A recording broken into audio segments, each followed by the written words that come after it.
obviously Theo announced that he was leaving. How hard is that to take a guy, quality person and player, and leave the?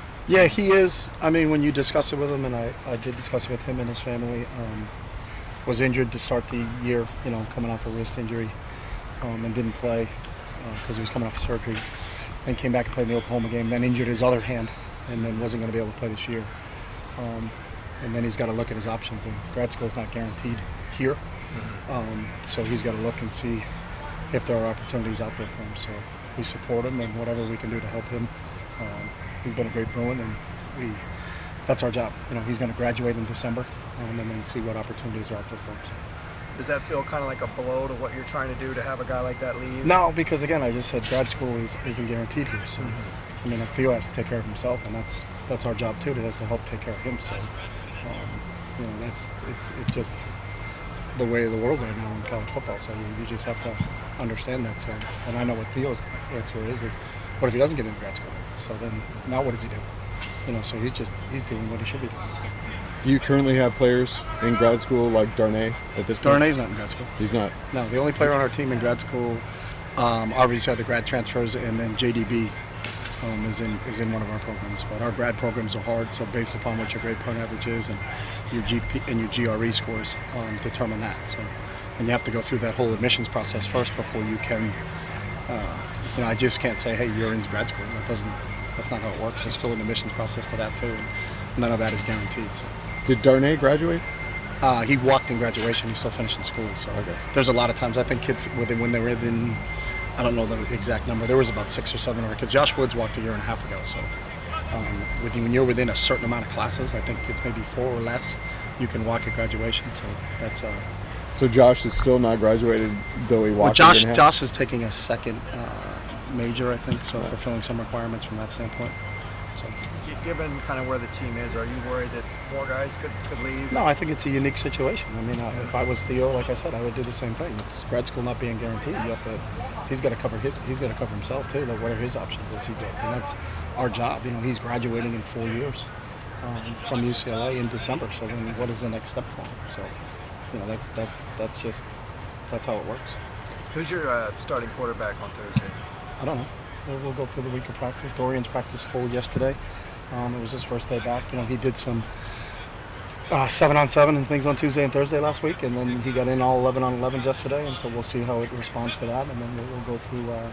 Today's a Tuesday for us, so we got Tuesday, Wednesday, Thursday, Friday, which would be Wednesday for us, and then we'll determine where we are. So.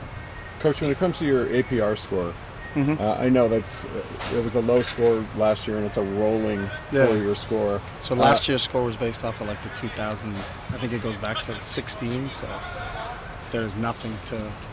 That score has no reflection of when we. Are you concerned at all with the guys? Yeah, because there's a transfer policy that they have to be in a certain academic standard to be able. That's to if they transfer as an undergrad. If they graduate, it doesn't count. So that's a 2 for 2. So Theo would be a 2 for 2 because he's graduating. So all those kids that are asking that go as grad transfer somewhere else, you don't get a negative grade for that because they graduated from your institution.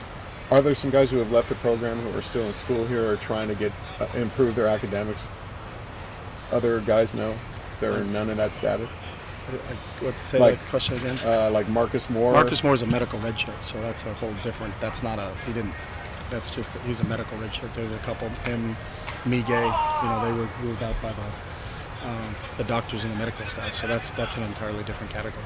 Like Keon Riley, is he still trying to improve academically? I don't know what Keon's status is. Keon's no longer with the program. So. Okay. Do you have a philosophy on injured players if they automatically get their starting position back?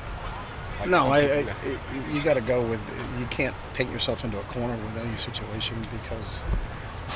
You don't know what happens when they're out. But everybody here, with the way we practice and train, everybody has usually, if you're in the 1s and 2s, you get equal number of reps during the week during training sessions. So, we can make a evaluation on what's the best situation for the football team. But I don't think there's any coach that can ever say that, you were injured and you were a starter, and then when you come back, that's guaranteed for you. There's nothing guaranteed.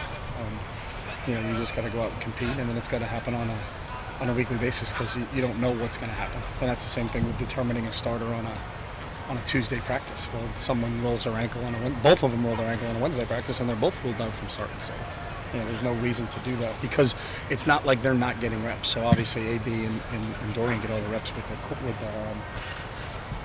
the starting offense over there. So that's something that just, maybe a philosophical discussion people can have, but not I think a concrete thing that you can actually apply to. So.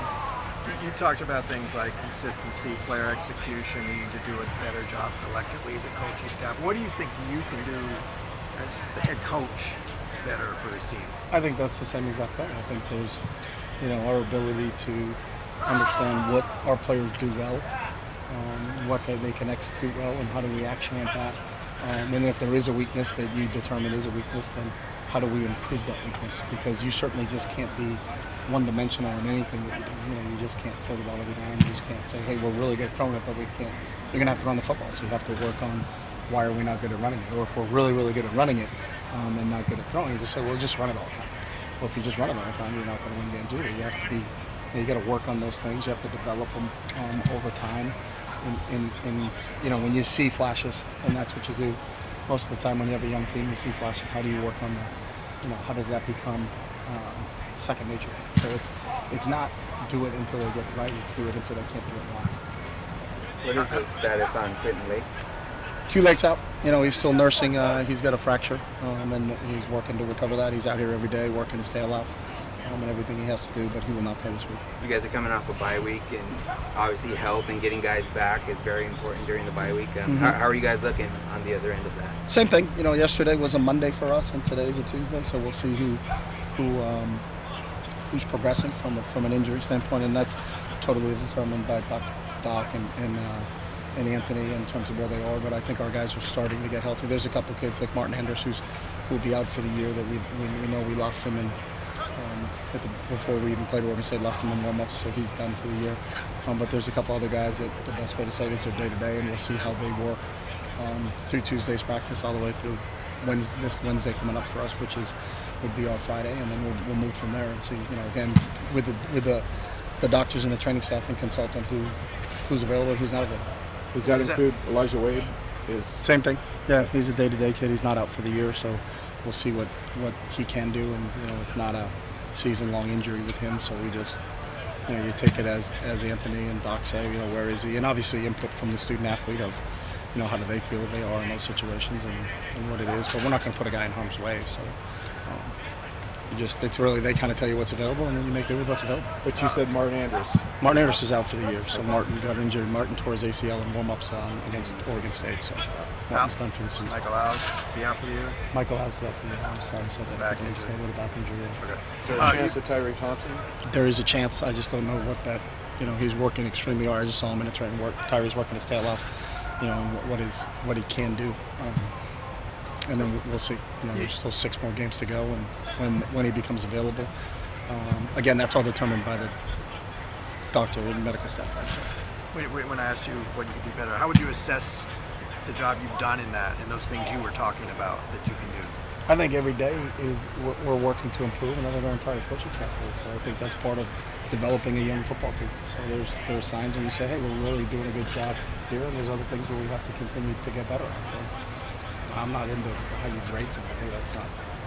We don't come in every day and say grade ourselves. We continue to say, how do we get better, and what do we need to continue to get better at? You look at some of the defensive stats. You're 129 out of 130, and passing yards allowed 127 total defense, 127 yards per play, 123 in points allowed per game. You've said there's no trades and no waiver wire, but are you considering any changes with your staff at this point? No, not at all.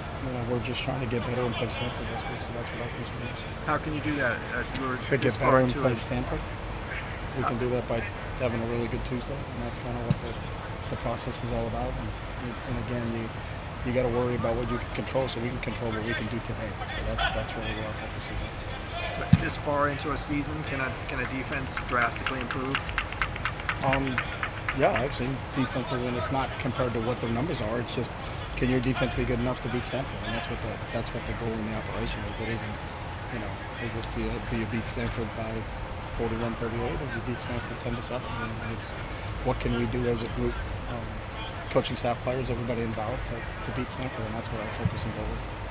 What would you like to see from your team in the second half of this season? We're Where's the goal? again the same thing. Our goal is to get ready and have a really good Tuesday. So we haven't talked about, hey, what happens in the second half of the season. Is let's have a really good day today and see if we can continue to build upon that, because we got a big game coming up Thursday night against Stanford. Thanks, guys. Okay. Thanks, guys.